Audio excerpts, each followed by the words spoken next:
Hello students, स्वागत है आप सभी का लक्ष्य सिविल सर्विसेज गोपालगंज के इस यूट्यूब चैनल पे। मैं शशि आप सभी का स्वागत करता हूं अपने इस यूट्यूब चैनल पे। ये स्पेशली लेक्चर तैयार किया गया है पॉलिटी या आप जो राजनीतिक शास्त्र पढ़ते हैं उसी के अंतर्गत।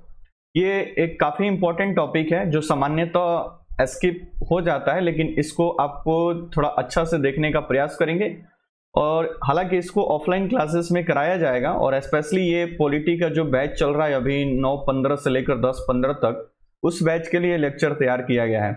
आपको मैंने 9 बजे वाले बैच में मैंने क्लास में भी बोला था कि आपको छुट्टी के बीच में एक वीडियो मिलेगा जिसको आपको अच्छा से देख लेना है और देखने के पश्चात यहाँ से नोट्स बनाने का खुद ही प्रयास करना है। ठीक है, तो यहाँ से आप खुद का अपना नोट्स बनाने का प्रयास करेंगे। क्योंकि ये थोड़ा सा काफ़ी डिफिकल्ट टॉपिक है तो इसलिए इसको वीडियो के माध्यम से मैं लाया हूं कि आप 3-4 बार अच्छा से इसको देखकर एक बार आप खुद से समझने का प्रयास करें। हालांकि एक बार पुनः इसको मैं क्लास में पूरी तरह से डिस्कस करूंगा कि ये बहुमत का अलग अलग क्या प्रकार होता है और कैसे कैसे इसका उपयोग किया जाता है। ये काफी महत्वपूर्ण टॉपिक है। जब भी आप संसद या पार्लियामेंट पढ़ते हैं या संविधान का कोई भी टॉपिक पढ़ते हैं तो ये बहुमत और बहुमत का प्रकार काफी आपको चर्चा में मिलता है। कभी कभी सुनते हैं कि कभी विधेयक साधारण बहुमत से पारित हो गया, कभी कभी आप विशेष बहुमत सुनते हैं, कभी कभी आप प्रभावी बहुमत सुनते हैं, कभी कभी आप अलग अलग पूर्ण बहुमत क्या होता है। तो ये जितने सारे बहुमत के अलग अलग प्रकार हैं, इन तमाम बातों पे अभी इस लेक्चर के माध्यम से हम चर्चा करेंगे। थोड़ा सा लेक्चर लंबा होगा क्योंकि एक थोड़ा सा डिटेल डिस्कशन मैं आपको देना चाहता हूं इस लेक्चर के माध्यम से। तो धैर्य बनाकर अपना नोट्स बनाते हुए और चीजों को समझते हुए आप इसको पूरी तरह से समझने का प्रयास करेंगे। ओके, बढ़ते हैं हम अपने लेक्चर की तरफ। सबसे पहले आपको बता दूं कि मैं ऑफलाइन क्लासेस भी ऑर्गेनाइज किया जाता है लक्ष्य सिविल सर्विसेज। आप हमसे जुड़ सकते हैं इस ऑफलाइन बैच से। मिंजे स्टेडियम के पश्चिम में इंस्टीट्यूट चलता है गोपालगंज में। किसी भी इंक्वायरी के लिए आप संपर्क कर सकते हैं। ये मेरा व्हाट्सअप नंबर है, कोचिंग का ऑफिशियल व्हाट्सअप नंबर है, इस पर आप संपर्क कर सकते हैं। ये अपना टेलीग्राम चैनल है, तो आप टेलीग्राम चैनल से भी जुड़ जाएंगे क्योंकि इंपॉर्टेंट कुछ इन्फॉर्मेशन होता है जिसके माध्यम से ये शेयर किया जाता है। हालांकि इसका भी पीडीएफ जो अभी आप लेक्चर देखेंगे इसका भी एक डिटेल्स पीडीएफ इसी लक्ष्य सिविल सर्विसेज गोपालगंज के नाम से जो टेलीग्राम चैनल है यहीं पे अपलोड कर दिया जाएगा, तो आप इसमें आप जरूर ज्वाइन कर लेंगे। ओके, बढ़ते हैं हम अपने लेक्चर की तरफ। ये कुछ सोशल मीडिया साइट्स है लक्ष्य सिविल सर्विसेज गोपालगंज का, एक बार आप देख सकते हैं इसको। ठीक है, और थोड़ा सा इंफॉर्मेशन आपको दे दें कि ये जनरल स्टडीज के तहत भारतीय इंडियन ज्योग्राफी या भारत का भूगोल, ये कक्षा 16 नवंबर 2021 से 8 बजे से स्टार्ट हो रही है। ये इंडियन ज्योग्राफी एक पूरी मैपिंग आपको स्टेट वाइज मैपिंग कराते हुए एक काफी डेप्थ में एनसीईआरटी और अच्छे अच्छे किताबों से की तमाम ये डाटा इकट्ठा करके एक अच्छा क्लास ये स्टार्ट होगा भारत का भूगोल। तो जो भी इच्छुक अभ्यर्थी हैं ये 8 बजे से 16 नवंबर को इस बैच को ज्वाइन कर सकते हैं। इसका ओपन लेक्चर होगा 16 तारीख को। तो किस तरह से इस सब्जेक्ट को पढ़ा जाएगा, भारत का भूगोल में क्या क्या आपका इंपॉर्टेंट टॉपिक है, ये सब कुछ इस डेट को डिस्कस किया जाएगा। तो आप जरूर इसको ज्वाइन कर लें और यहाँ से आप देख सकते हैं। ठीक है, आगे बढ़ते हैं हम अपने लेक्चर की तरफ। ठीक है, तो आज हमारा टॉपिक यही है, बहुमत का प्रकार।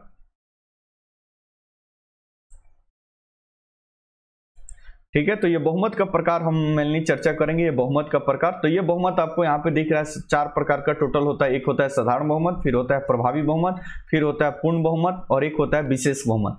सामान्यतः बहुमत का मतलब क्या आप समझते हैं? सामान्यतः बहुमत का मतलब होता है 50% प्लस 1, यानी 50% प्लस 1। ये सामान्यतः बहुमत मतलब होता है। या सपोज करिए कि अगर संख्या से हम इसको डिनोट करें तो एक मान लीजिए छोटी संख्या और एक बड़ी संख्या है, तो यहाँ पे बहुमत किसका माना जाएगा? इनका माना जाएगा। समान कीजिए कि 10 लड़की बैठी हुई हैं और 20 लड़के बैठे हुए हैं, तो यहाँ पे किसका बहुमत माना जाएगा? 20 वाले लड़कों का बहुमत माना जाएगा। लेकिन विधायिका में जो पार्लियामेंट और ये विधानमंडल में जो बहुमत इस्तेमाल किया जाता है वो सामान्यतः 50% प्लस 1 या साधारण बहुमत को इस्तेमाल किया जाता है। हालांकि एक प्रभावी बहुमत होता है, इसको हम आगे डिस्कस करेंगे क्या होता है। इसमें भी मेनली आपको 50% प्लस 1, लेकिन अंतर यहाँ पे थोड़ा सा क्या होगा कि वहां पे प्रभावी सदस्यों की बहुमत लेना पड़ेगा, तो इसको हम डिस्कस करेंगे। पूर्ण बहुमत में भी कहीं ना कहीं 50% प्लस 1 से ही लेना देना होगा। एक होगा आपको जो विशेष बहुमत, इसमें थोड़ा सा अलग होगा, यहाँ पे 50% नहीं 2/3 की आवश्यकता पड़ती है। तो जो विशेष बहुमत होगा वहां पे आपको 2/3 चाहिए, बाकी इन तीनों में 50% प्लस 1 चाहिए।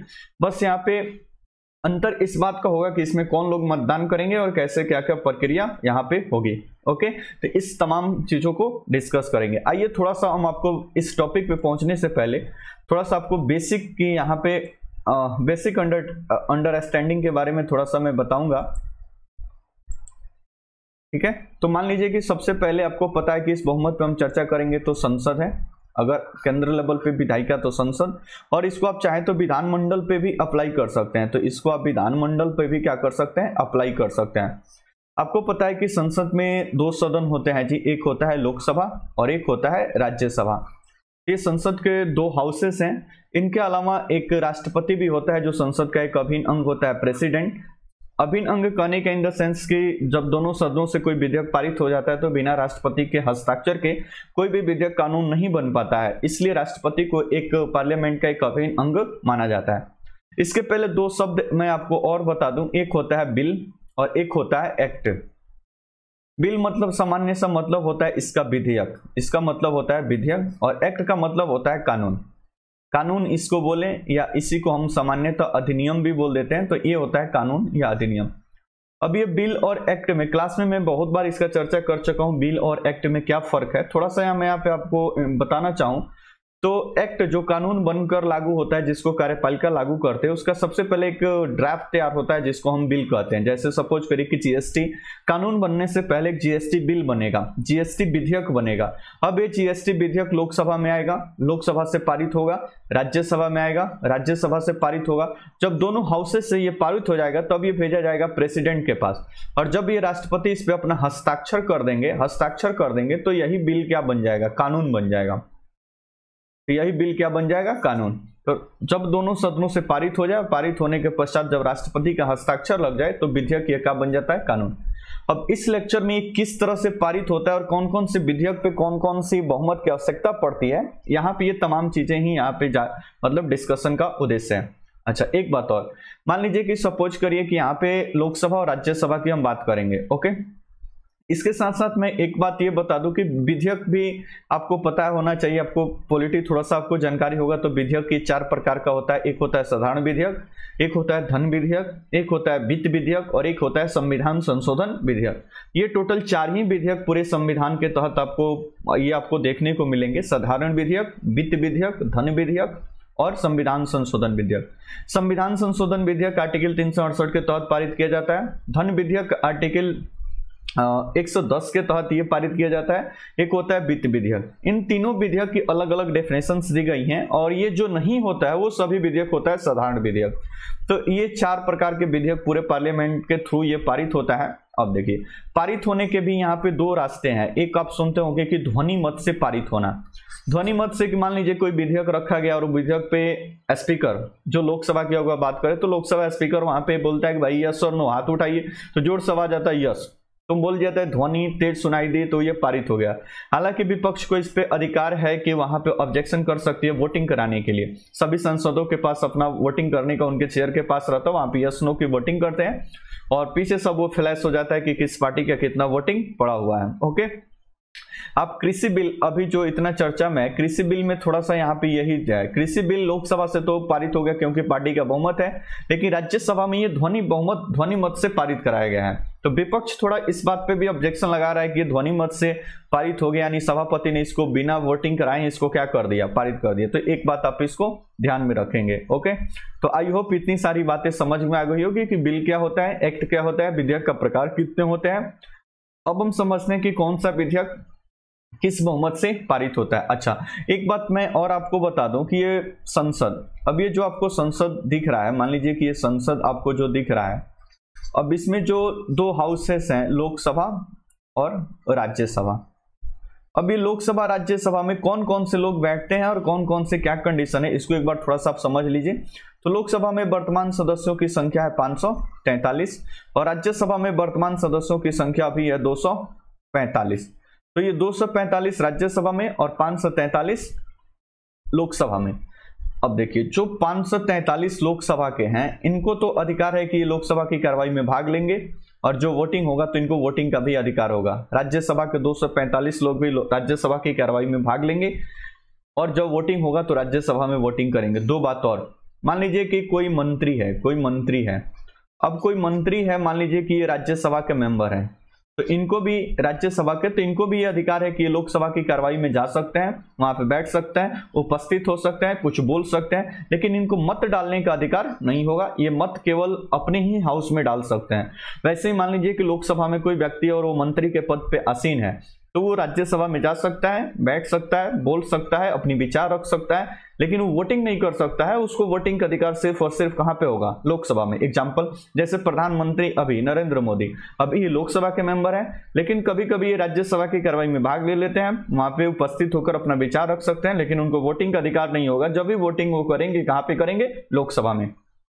इसके अलावा एक व्यक्ति और होता है महान्यायवादी। महान्यायवादी जो होता है अटॉर्नी जनरल ऑफ इंडिया, ये महान्यायवादी को भी एक विशेष अधिकार मिला हुआ है कि ये एकमात्र ऐसा पर्सन है जो संसद के किसी भी हाउस का मेंबर नहीं होता है, फिर भी इसको लोकसभा या राज्यसभा के किसी भी कार्रवाई में बोलने, उपस्थित होने, वहां पर अपने विचार रखने की अनुमति होती है। परंतु ध्यान रखिएगा, महान्यायवादी को वोटिंग का अधिकार नहीं है, क्योंकि ये पार्लियामेंट के किसी भी हाउस का मेंबर नहीं होता है। इसके अलावा मान लीजिए कि कोई मंत्री है, तो आपको पता है कि मंत्री बिना किसी हाउस के मेंबर रहे हुए भी 6 माह तक मंत्री बना जा सकता है। तो अगर मान लीजिए कि कोई मंत्री पद पे आसीन हो गया है, लेकिन वो किसी भी हाउस का मेंबर नहीं है, तो किसी भी हाउस का मेंबर नहीं है, तो फिर वहां पे उसको अधिकार है कि हाउस का मेंबर न तो चाहे तो लोकसभा में या चाहे तो राज्यसभा में किसी की कार्रवाई में भाग ले सकता है, लेकिन ध्यान रखेंगे उनको वोटिंग का अधिकार नहीं होगा। क्यों नहीं होगा? क्योंकि वो किसी भी हाउस का मेंबर नहीं है।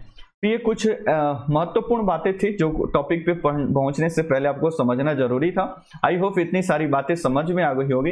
अब थोड़ा सा काम आसान हो जाएगा, हम आपको समझा सकते हैं आपके कौन कौन से प्रकार के बहुमत, क्या क्या कंडीशन है।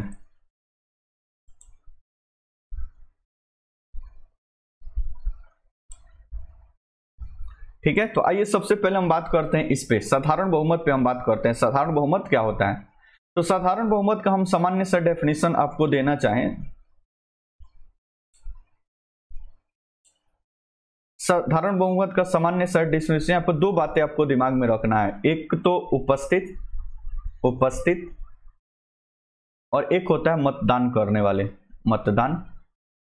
वाले। तो इसको आप लिख सकते हैं, उपस्थित एवं मतदान करने वाले सदस्यों का, उपस्थित एवं मतदान करने वाले सदस्यों का 50% +1। तो यहां पर आपको दिमाग में रखना है कि जिस हाउस में भी साधारण बहुमत से कोई विधेयक पारित हो रहा है, मान लीजिए कि जीएसटी, मान लीजिए कि एक कोई साधारण विधेयक आया, मान लीजिए कि किसान बिल एक साधारण बिल है, अब इसको लोकसभा से पारित करना है। तो जब भी ये लोकसभा से पारित होगा तो यहाँ पे 2 बातें ध्यान में रखना, लोकसभा के सांसद उपस्थित हो और वो मतदान करने वाला भी हो। इन दोनों का 50% +1 क्या हो जाएगा? अप्लाई हो जाएगा। सपोज करिए कि एग्जाम्पल, मान लीजिए कि ये संसद है और संसद के लोकसभा से ये बिल पारित करना है। कहां से? लोकसभा से। हालांकि ये राज्यसभा से पारित होगा, लेकिन लोकसभा से।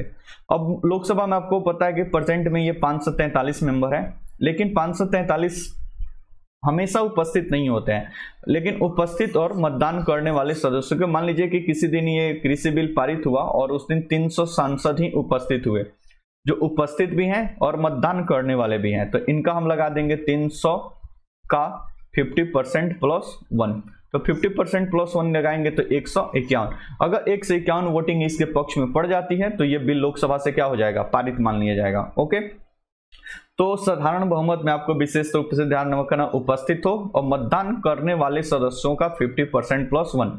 अच्छा, सपोज करिए कि एग्जांपल मैं देता हूं, मान लीजिए कि 400 सदस्य उपस्थित हुए, लेकिन इसमें से 20 सदस्य जो राज्यसभा से आ गए हैं। आपको पता है कि राज्यसभा के वही लोग इसमें आ सकते हैं जो मंत्री के पद पे क्या हो? आसीन हो।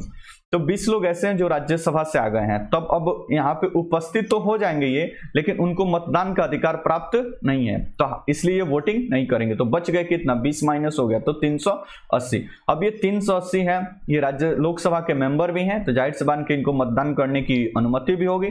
तो 380 का अब निकाल देंगे 50% +1। तो 380 का 50% +1 आप निकालेंगे तो ये लगभग हो जाएगा 191, सॉरी 191। तो 191 लोगों का वोटिंग पड़ जाएगा, तो ये मतलब विधेयक यहां से क्या हो जाएगा? पारित हो जाएगा।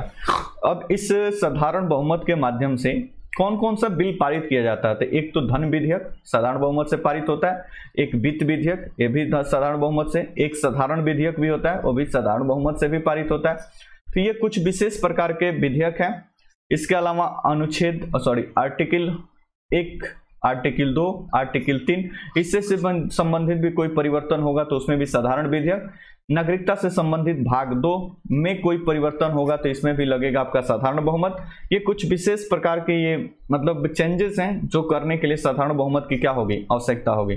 तो आई होप साधारण बहुमत। अच्छा, सपोज करिए कि लोकसभा में 100 सदस्य उपस्थित हो तो कोई दिक्कत नहीं, 100 का ही 50% प्लस 1, तो 100 का 50% प्लस 1 51 लगेगा तो ये विधेयक क्या हो जाएगा, पारित। लेकिन सपोज करिए कि 85 सदस्य उपस्थित हो तो क्या यहाँ पे 50% प्लस 1 अप्लाई होगा, यानी 26 तो पारित होगा, नहीं पारित होगा। क्योंकि लोकसभा की कार्रवाई को संचालित करने के लिए आप एक चीज नाम सुने होंगे, कोरम।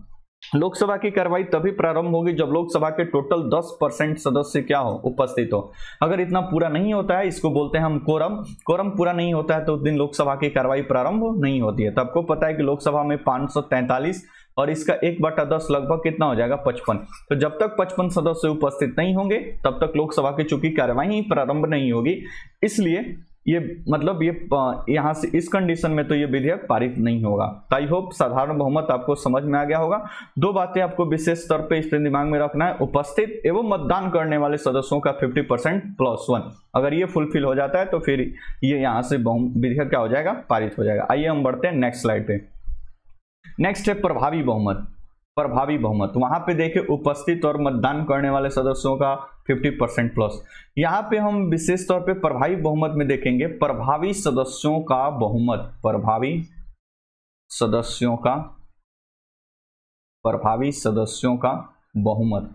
अब प्रभावी सदस्यों का बहुमत कहने का मतलब कि प्रभावी सदस्यों का 50% प्लस 1, ये चाहिए आपको प्रभावी बहुमत में। यहां पे दिमाग में रखिएगा उपस्थित और मतदान करने वालों से कोई लेना देना नहीं है, प्रभावी सदस्यों का बहुमत। अब सबसे पहले तो ये पता लग जाए कि प्रभावी सदस्यों की संख्या कैसे निकलेगा, तो फिर उसका 50% प्लस निकालना बहुत ही इजी हो जाएगा। तो प्रभावी सदस्यों की संख्या निकालने के लिए एक फॉर्मूला होता है कि प्रभावी सदस्यों की संख्या इक्वल टू कुल सदस्य संख्या, यानी हाउस में कितनी सदस्य संख्या है ये हम काउंट करते हैं, कुल सदस्य संख्या माइनस कर देते हैं रिक्त पदों की संख्या, रिक्त पदों की संख्या, रिक्त पदों की संख्या।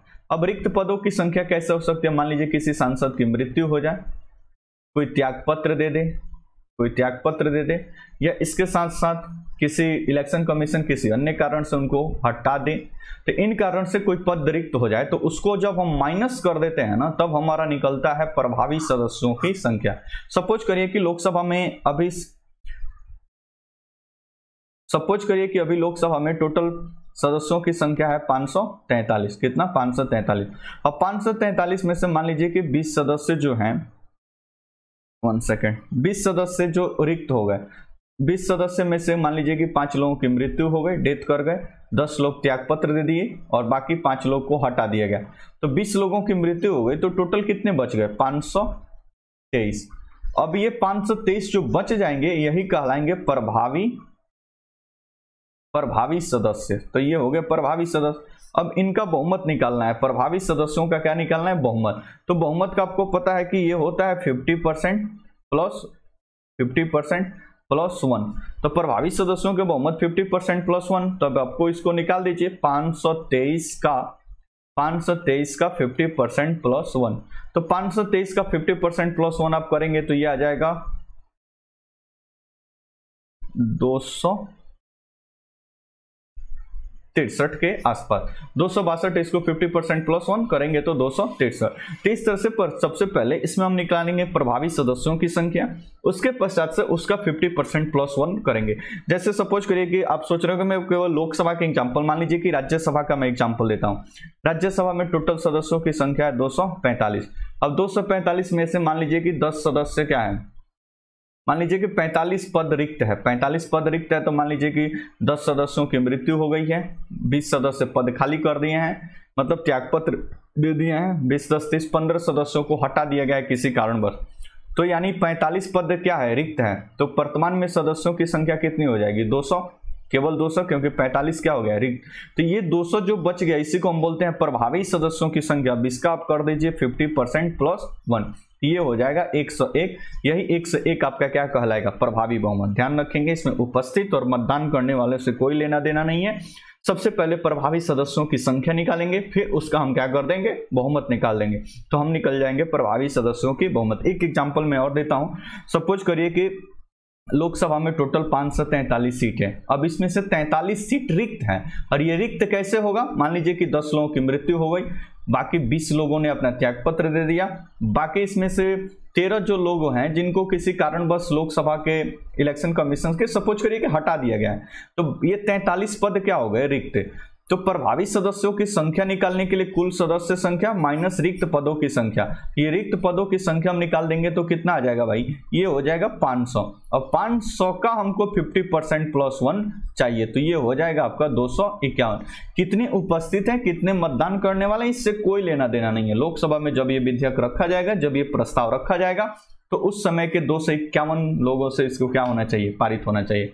अगर बात करें कि इसका प्रयोग कहां पे होता है, इसका प्रयोग, प्रभावी बहुमत का प्रयोग कहां होता है, तो इसका प्रयोग आप नोट कर लीजिए। इसका प्रयोग होता है सबसे पहले लोकसभा के अध्यक्ष एवं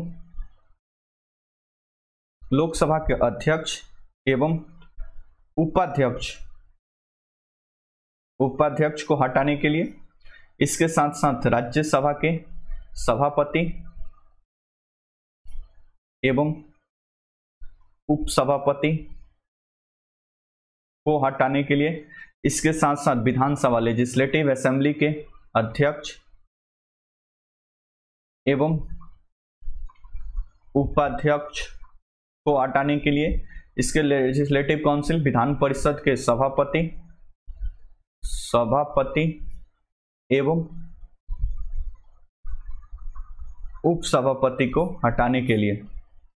तो इसका मुख्यतः 4 जगह पे इस्तेमाल होता है। लोकसभा के स्पीकर, डिप्टी स्पीकर, राज्यसभा के चेयरमैन, वाइस चेयरमैन, राज्य विधानमंडल के अंतर्गत विधानसभा के अध्यक्ष, उपाध्यक्ष और विधान परिषद के सभापति और उपसभापति। इन 8 लोगों को हटाने के लिए प्रभावी बहुमत का इस्तेमाल होता है। इसके अलावा सामान्यतः भारत के संविधान में प्रभावी बहुमत का कहीं पे इस्तेमाल नहीं होता है। इसलिए मैं आपको टॉपिक में जब लोकसभा स्पीकर पढ़ाया होगा, वहां पे हम लिखवाए होंगे कि लोकसभा स्पीकर का पद किस प्रकार से खाली हो सकता है या कैसे उनको हटाया जा सकता है, तो वहां पे हम लिखवाए होंगे कि लोकसभा के प्रभावी बहुमत से हटाया जा सकता है। तो आई होप जितने लोग कॉपी में ये बात नोट किए होंगे उनको पता चल गया होगा कि प्रभावी बहुमत क्या है और किस प्रकार से यहाँ से हटाया जा सकता है। तो आई होप इतनी बातें आपको समझ में आ गई होंगी। अच्छा, कुछ बात समझ में नहीं आए तो परेशान न होइएगा, आपको मैं क्लास में भी एक प्रॉपर डिस्कशन मैं इसका करूंगा, इसलिए ज्यादा परेशान होने की आवश्यकता नहीं है। वीडियो अच्छा लगे तो आप लाइक कर दीजिएगा, कमेंट जरूर कीजिएगा, और कहीं पे कोई दिक्कत हो तो कमेंट के माध्यम से या जो सोशल साइट्स के नंबर दिए गए वहां पे भी आप अपना डाउट क्लियर कर सकते हैं या पूछ सकते हैं। आइए बढ़ते हैं नेक्स्ट। अच्छा, ये पूर्ण बहुमत, ये सबसे आसान है पूर्ण बहुमत समझना। इसमें सामान्यतः पूर्ण बहुमत का मतलब होता है कुल सदस्यों का, यहाँ पे न तो उपस्थित न तो प्रभावी, कुल सदस्यों का 50% प्लस 1, यहाँ पे कुल। और ये सामान्यतः इसका उपयोग चुनाव में जब मतदान होता है ना, सरकार बनाने के लिए, सरकार बनाते समय इसका प्रयोग किया जाता है। सरकार बनाते समय इसका प्रयोग मतलब किसी भी पार्टी का मान लीजिए कि चुनाव हुआ, मान लीजिए कि लोकसभा का ही चुनाव हुआ, तो लोकसभा का चुनाव 543 सीट पर हुआ, तो फिर सरकार बनाते समय देखा जाएगा किसी पार्टी के पास पूर्ण बहुमत है या नहीं थे। तो पूर्ण बहुमत मतलब कुल सदस्यों का 50% प्लस 1, तो कुल सदस्यों का 50% प्लस 1 यानी इसका 50% प्लस 1 आप करेंगे तो 272, तो इसको हम बोलेंगे कि इनके पास पूर्ण बहुमत है। अच्छा, इसको आप चाहे तो विधानमंडल में भी अप्लाई कर सकते हैं। विधानसभा, मान लीजिए कि चीफ मिनिस्टर का चुनाव हुआ बिहार विधानसभा का, तो आपको पता है कि बिहार विधानसभा में टोटल सीटों की संख्या 243। अब कौन से व्यक्ति चीफ मिनिस्टर बनेगा, तो जाहिर सी बात है उसके पास बहुमत होना चाहिए। बहुमत मतलब 50% प्लस 1।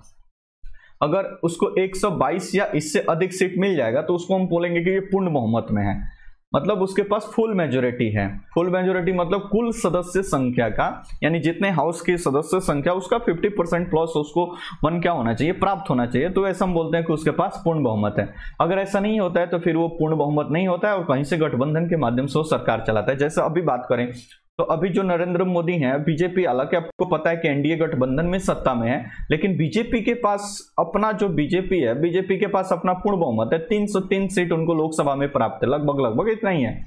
तो 330 मतलब बहुमत के लिए चाहिए 272 और उनके पास अभी कितना है 303। तो अभी आप सुनते होंगे कभी कभी न्यूज में पे बीजेपी अभी पूर्ण बहुमत की सरकार है, यानी कि इनके पास अच्छी खासी पूर्ण बहुमत है। पूर्ण बहुमत मतलब टोटल सीट का 50% प्लस 1 इनके पास उपस्थित है।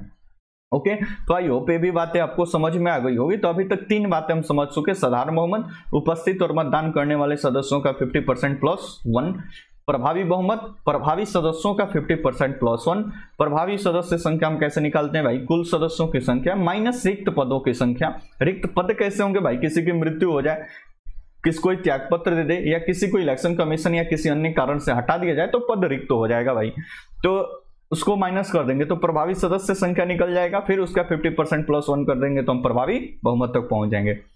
एक होता है पूर्ण बहुमत, एब्सोल्यूट मेजोरिटी। एब्सोल्यूट मेजोरिटी क्या होता है भाई, कुल सदस्यों का 50% प्लस 1। लोकसभा के पूर्ण बहुमत की बात करें तो 543 का 50% प्लस 1 272। विधानसभा की बात करें तो बिहार की बात करेंगे तो 243, उसका पूर्ण बहुमत 50% प्लस 1। तो अब जाहिर सी बात है कि इसका होगा भाई कितना 122। अब मान लीजिए कि यूपी में चुनाव होगा, वहां पे टोटल सीटों की संख्या 403 है। अब किसी को पूर्ण बहुमत पहुंचने के लिए 403 का 50% प्लस 1 कर दीजिए तो यहाँ पे 202, तो ये कहलाएगा पूर्ण बहुमत। तो इस प्रकार से हम पूर्ण बहुमत समझ सकते हैं। आइए हम बात करते हैं अब सबसे काफी इंपॉर्टेंट और काफी महत्वपूर्ण विशेष बहुमत। ये थोड़ा सा कॉम्प्लिकेटेड है और थोड़ा सा आपको समझने में ये यहाँ पे थोड़ी सी परेशानी हो सकती है, फिर भी आप टेंशन न लें, हम है तो फिर समझना कोई बहुत बड़ी बात नहीं है कि हम आपको समझाने का मुद्दा रखते हैं। ठीक है, आइए पढ़ते हैं विशेष बहुमत पे। ओके, अच्छा, विशेष बहुमत में एक बात आपको दिमाग में रखना है, अभी तक जितने आप बहुमत पढ़ रहे थे उसमें हम पढ़ रहे थे भाई 50% प्लस 1। विशेष बहुमत में एक बात तो आप दिमाग में रखिए कि इसमें चाहिए आपको 2/3। अब उपस्थित मतदान करने वाले को 2/3, कुल का 2/3, ये क्या किसका 2/3, वो तो बात की बात है। स्पेशल मेजोरिटी या विशेष बहुमत जब भी चर्चा में आ जाए तो वहां पे आप एक बात तो समझ लीजिए कि वहां पे चाहिए 2/3, बाकी कुछ नहीं समझना है।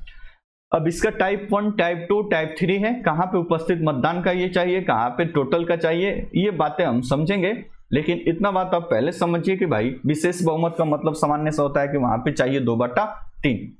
अच्छा, विशेष बहुमत आपको टोटल 3 प्रकार का होगा, इसका टाइप 1, इसका टाइप 2 और इसका टाइप 3। तो बारी बारी से इसको समझेंगे कि विशेष बहुमत 1 क्या होता है, फिर विशेष बहुमत 2 क्या होता है, विशेष बहुमत 3 क्या होता है। अच्छा, एक बात आप दिमाग में रखिए, अब जब भी इस लेक्चर पे बातचीत करेंगे या कभी हम बातचीत करेंगे भाई, तो वहां पे आप डायरेक्ट लिखवा देंगे विशेष बहुमत 2 के माध्यम से इसको हटाया जाता है, न्यायाधीश को हटाया जाता है, कैग को हटाया जाता है, तो फिर वहां पे आपको कंफ्यूजन नहीं होगा कि भाई ये टाइप 2 और टाइप 3 क्या है। अच्छा, राष्ट्रपति पे महाभियोग टाइप 3 वाला विशेष बहुमत की आवश्यकता होता है, तो फिर वहां पे आप कंफ्यूजन नहीं होंगे कि टाइप 3 और महाभियोग में किस प्रकार का बहुमत का इस्तेमाल किया जाता है। ठीक है, तो इन तमाम बातों को समझते हुए आगे बढ़ेंगे। तो आइए सबसे पहले हम बात करते हैं टाइप 1 पे। टाइप 1 विशेष बहुमत में क्या होता है, तो यहाँ पे बहुत इजी है, उपस्थित, यहाँ पे एक तो उपस्थित होना चाहिए, तो आप लिख लीजिए टाइप 1 में उपस्थित एवं मतदान करने वाले सदस्यों का 2/3। तो दिमाग में रखेंगे उपस्थित एवं मतदान करने वाले सदस्यों का 2/3। तो उपस्थित और मतदान करने वाले सदस्यों का 2/3 यहाँ पे चाहिए। सपोज करिए कि बात अगर लोकसभा की हो, कहाँ पे भाई, लोकसभा।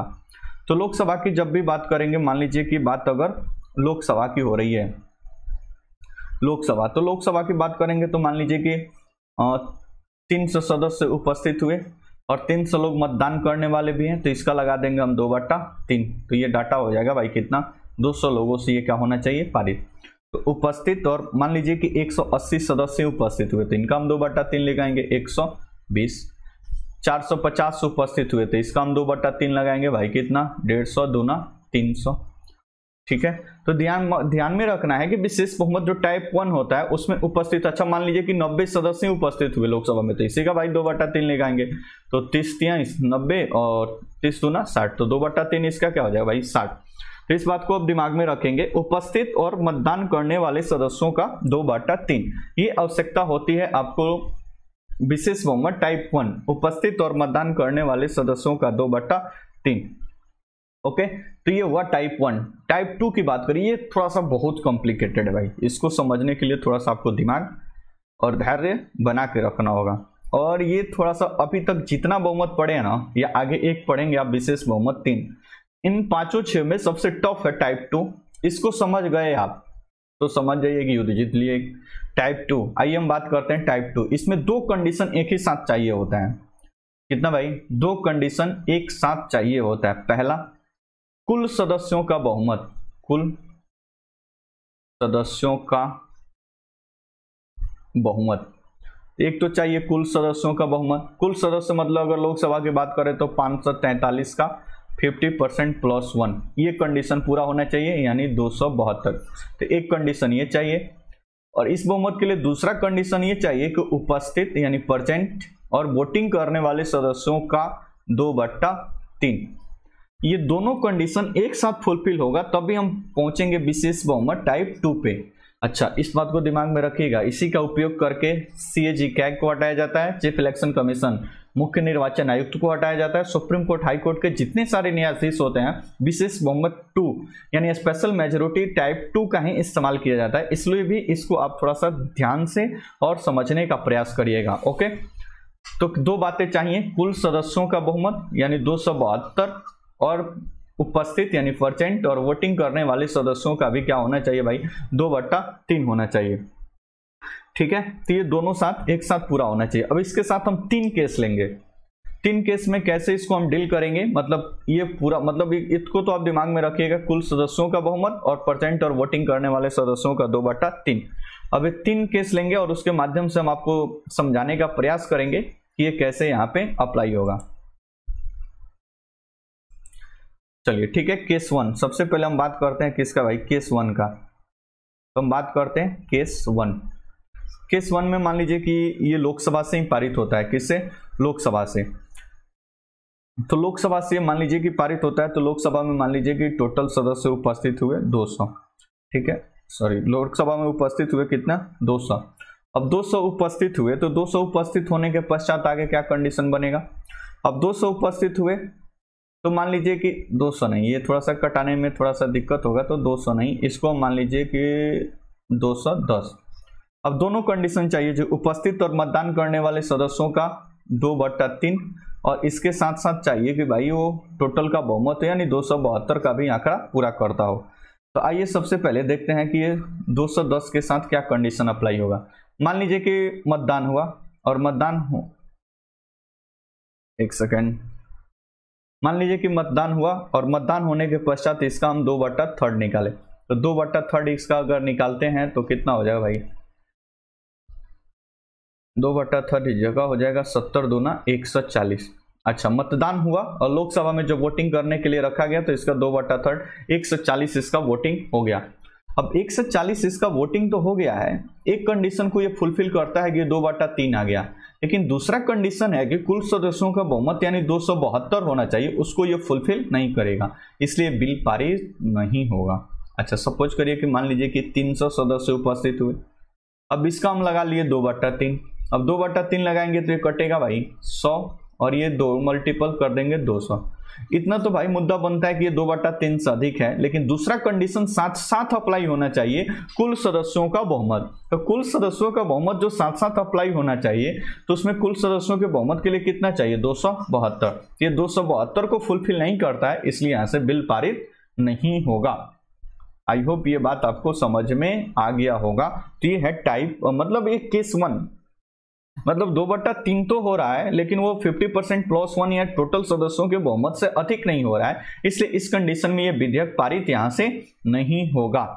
ओके, अब आइए कि हम केस 2 बात करते हैं। मान लीजिए कि टोटल सदस्य लोकसभा में उपस्थित हुए 510।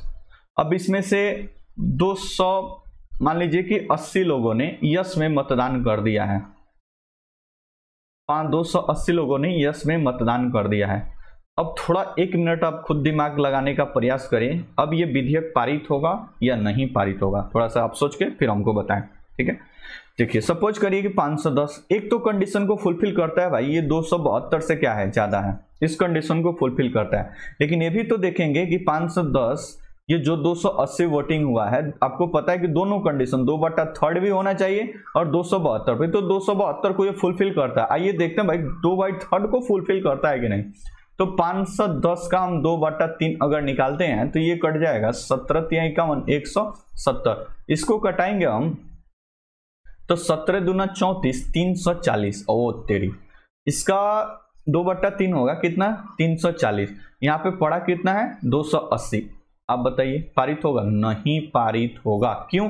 क्योंकि एक तो कंडीशन फुलफिल करता है 272 के ज्यादा है, लेकिन ये 2/3 वाला कंडीशन यहाँ पे फुलफिल नहीं करता है, इसलिए भी ये विधेयक पारित नहीं होगा। दोनों एक साथ होना चाहिए, 272 को भी फुलफिल करना चाहिए और दो कुल सदस्यों का 2/3 भी होना चाहिए, तभी ये यहाँ से प्रस्ताव पारित होगा, अन्यथा यहाँ से प्रस्ताव क्या हो जाएगा? खारिज हो जाएगा। अच्छा, आइए अब नेक्स्ट केस पे पहुंचते हैं, फाइनल केस पे, केस 3।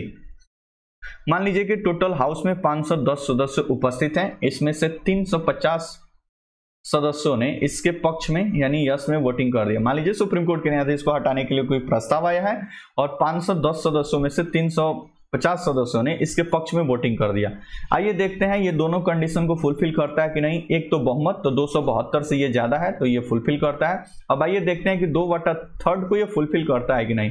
तो 510 गुणे 2/3 ये कटाएंगे तो फिर आएगा 340। 340 से ये 350 क्या है? ज्यादा है। दोनों बात एक साथ फुलफिल हो गई भाई। 510 का 2/3 भी फुलफिल हो गया और कुल सदस्यों का बहुमत यानी 272 से भी ज्यादा हो गया, तो इसको हम बोलेंगे यहाँ से प्रस्ताव क्या हो जाएगा? पारित। तो ऐसा कुछ कंडीशन बनता है तो लोकसभा से ये प्रस्ताव क्या हो जाएगा? पारित हो जाएगा। ओके, अच्छा सपोज करिए अगर राज्यसभा की बात करें, आप सोच रहे होंगे कि वो लोकसभा हम करते जा रहे हैं, तो राज्यसभा। अच्छा, राज्यसभा में टोटल सदस्यों की संख्या 245। तो इसका अगर हम पहले तो दोनों चाहिए, 2/3 भी चाहिए और इसका बहुमत भी चाहिए, तो इसका बहुमत होगा 122। तो दोनों कंडीशन पूरा होना। मान लीजिए कि 180 सदस्य उपस्थित हुए, 180 सदस्य, इसका 2/3 निकाले आप, और मान लीजिए कि 130 सदस्यों ने यस में वोटिंग कर दिया। कहां पे जी? यस में। तो देखते हैं पारित होगा कि नहीं। एक तो कंडीशन फुलफिल करता है भाई, 122 से ये क्या है? ज्यादा है, लेकिन देखते हैं 2/3 को फुलफिल करता है कि नहीं। तो 3 से कटाएंगे तो 60 और दूना 120, लेकिन पड़ गया है 130, इसलिए फुलफिल करता है, इसलिए माना जाएगा कि ये क्या है? पारित है। तो दो बातें यहाँ पे है, उपस्थित और मतदान करने वाले सदस्यों का, यहाँ पे कुल सदस्यों का बहुमत और उपस्थित एवं मतदान करने वाले सदस्यों का 2/3। अब इसका उपयोग करके आप नियंत्रक एवं महालेखा परीक्षक, आप चाहें तो आप नोट कर सकते हैं।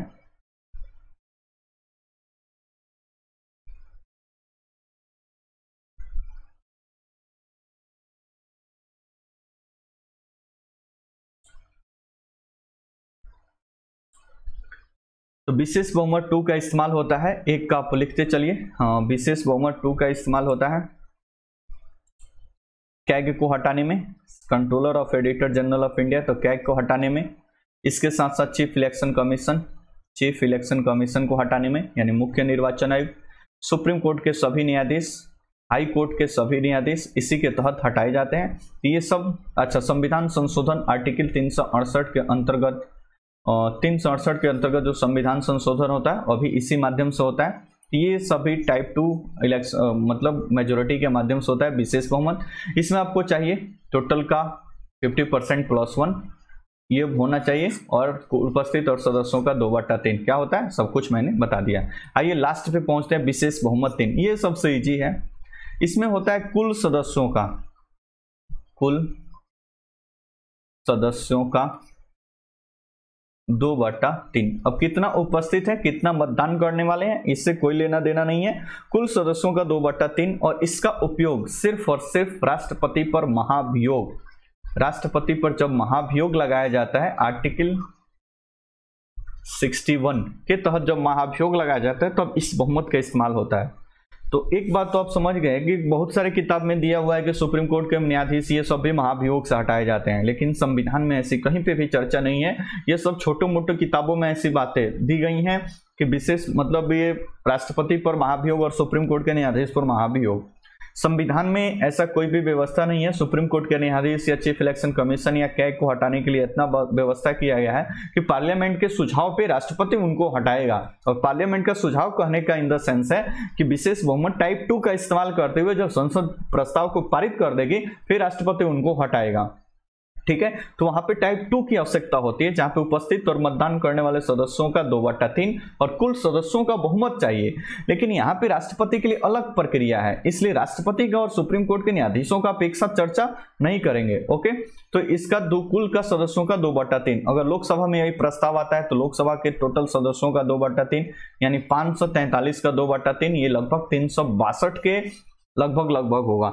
कितने चाहिए आपको, अब उपस्थित कितने हैं, मतदान करने वाले कितने, उससे कोई मैटर नहीं करता है। मान लीजिए कि 370 सदस्य उपस्थित हुए जिस दिन पारित होना हुआ, उसमें से 362 ने इसके पक्ष में यस में मतदान कर दिया तो कोई दिक्कत परेशानी नहीं है, ये प्रस्ताव यहां से क्या हो जाएगा, पारित हो जाएगा। वैसे ही अगर राज्यसभा की बात करें तो राज्यसभा में 245, इसका आप 2/3 निकाल लीजिए तो ये 8-2 लगभग 164 या 163 से ये प्रस्ताव क्या हो जाएगा, पारित। तो विशेष बहुमत टाइप 3 ज्यादा आपको परेशान होने की आवश्यकता नहीं है, टोटल सदस्यों का 2/3 आपको यहाँ पे चाहिए। तो आई होप ये पूरा लेक्चर आप काफी अच्छे से समझ गए होंगे। आइए थोड़ा सा मैं एक बार रिविजन इसका करा देता हूँ। सबसे पहले विशेष बहुमत 1, तो विशेष बहुमत 1 मतलब उपस्थित एवं मतदान करने वाले सदस्यों का 2/3, जितने सदस्य हैं उसके 2/3 से ये प्रस्ताव पारित होता है। टाइप 2 का इस्तेमाल होगा तो उपस्थित और मतदान करने वाले सदस्यों का 2/3 चाहिए, जो कुल सदस्यों का बहुमत, 2 कंडीशन इसमें एक साथ चाहिए, उपस्थित और मतदान करने वाले सदस्यों का 2/3 और साथ ही साथ कुल सदस्यों का बहुमत। लोकसभा में 272, राज्यसभा में 122, इसमें कुल सदस्यों का बहुमत चाहिए, मतलब 543 का 2/3 या 245 का 2/3, ज्यादा इसमें कुछ टफ है नहीं। अच्छा, विशेष बहुमत के ये प्रकार है, विशेष बहुमत हो गया। पूर्ण बहुमत एब्सोल्यूट मेजॉरिटी, जब सरकार बनाने की मतलब होता है तभी ये इसके काम पड़ती है।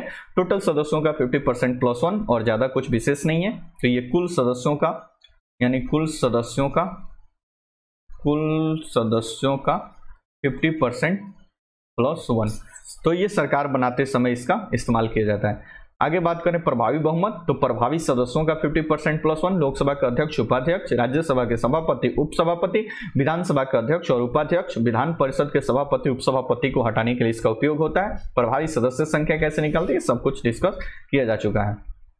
ठीक है, इसके बाद साधारण बहुमत सबसे आसान, उपस्थित एवं मतदान करने वाले सदस्यों का 50% +1। साधारण विधेयक में, वित्त विधेयक में, धन विधेयक में आर्टिकल 1 to 3 से कोई परिवर्तन हो, भाग 2 में कोई परिवर्तन हो, ये सब में साधारण बहुमत का इस्तेमाल होता है। ओके, तो आई होप ये चारों प्रकार के बहुमत आपको समझ में आ गए होंगे। अब इसका कंप्लीट रूप से आपको एक PDF में प्रोवाइड करूंगा अपने टेलीग्राम चैनल से, लक्ष्य सिविल सर्विसेज गोपालगंज। एक बार इसको समझने के पश्चात एक बार PDF आप देख लेंगे, सारी बातें समझ में आ जाएंगी। जो क्लास के बच्चे उनको ज्यादा परेशान होने की आवश्यकता नहीं है, आपको मैं पुनः ये सारी बातें एक बार क्लास में डिस्कस करूंगा और क्लास में एक बार पूरी तरह से आपको समझाने का प्रयास करूंगा। हालांकि जिस बैच में पॉलिटी निकल चुका है या पॉलिटी समाप्त हो गया, वो बच्चे जरूर इसको अच्छा से देखकर और PDF को देखकर समझने का प्रयास करेंगे। जो लोग नहीं ज्वाइन कर पाए हैं वो मुझसे व्हाट्सएप वगैरह के माध्यम से भी इसके बारे में कोई जानकारी चाहें तो आप वहां से प्राप्त कर सकते हैं। ओके, धन्यवाद। ये न्यू बैच स्टार्ट हो रहा है 16 तारीख से, तो आप से संबंधित कोई भी उनको जानकारी दें। ये भूगोल का बैच 16 तारीख से सुबह 8 बजे से स्टार्ट होगा, एकदम कंप्लीट, एकदम काफी आपको बेसिक टू एडवांस यहाँ पे लिखा हुआ है। तो मतलब काफी एक फाउंडेशन बेसिक से लेते हुए हमको टॉप लेवल पे हम आपको यहाँ पे इस भूगोल की कक्षा में पहुंचाएंगे और काफी अच्छे खासी यहाँ पे डिस्कशन होगी। उम्मीद रहता है ऐसा कि भारत का भूगोल एक अच्छी खासी समझ भी आपको विकसित हो जाए। मैपिंग के साथ पूरा स्टेट वाइज इसमें मैपिंग कराते हुए पूरी तरह से क्या क्या कंडीशन है वो सब कुछ यहाँ पे डिस्कस किया जाएगा। ओके, किसी भी जानकारी के लिए विजिट कर सकते हैं, ये मेरा तमाम सोशल साइट है कोई भी न्यू अपडेशन के लिए, और ये कोचिंग का कुछ पता होता तो ओके। धन्यवाद। लेक्चर को यहीं पे समाप्त करते हैं। अगर ये लेक्चर आपको पसंद आया हो तो कृपया कमेंट में बताएं, और भी कोई विशेष लेक्चर आप देखना चाहते हैं तो कृपया उसको बताएं। अच्छा, एक बात, बीपीएससी के पूरा सिलेबस अभी हमको डिस्कस करना है, तो बहुत जल्द उसका हम वीडियो लेकर आएंगे। इसके अलावा भी कोई आपको लेक्चर चाहिए तो कृपया आप कमेंट बॉक्स में मुझे जानकारी दें। ओके, धन्यवाद। मिलते हैं फिर किसी नेक्स्ट वीडियो में। जय हिंद।